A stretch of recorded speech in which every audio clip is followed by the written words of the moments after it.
كاين واحد الموضوع اللي خصنا نهضروا عليه بصراحة.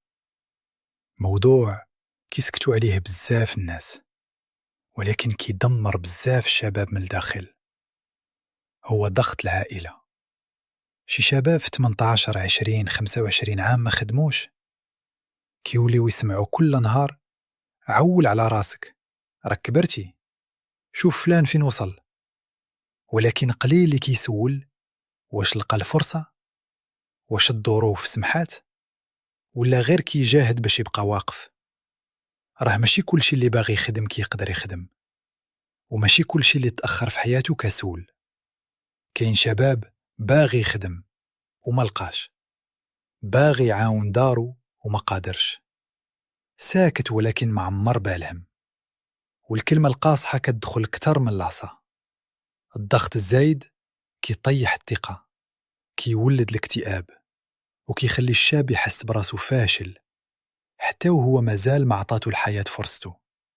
خاصنا نفهمو واحد الحاجة مهمة: الزمن تبدل، الخدمة ما بقاتش سهلة، الكراء طالع، المعيشة غالية، والفرص قليلة. الشباب ديال دابا كيواجه صعوبات ما واجهوهاش اللي قبل. الرسالة للوالدين، هاد الرسالة للوالدين وبكل احترام: راه ولادكم محتاجين تشجيع أكتر من التوبيخ، الفهم أكتر من المقارنة، الدعم أكتر من الضغط. راه الكلمة الزوينة كتقدر تبني إنسان، والكلمة القاصحة كتقدر تهدم مستقبل.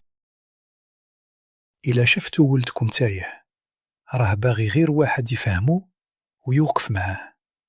الله يرضي عليكم، راعيوا هاد الظروف وراعيوا هاد الزمن، حيت راه الشباب دابا كيواجه معارك أكبر من عمرو.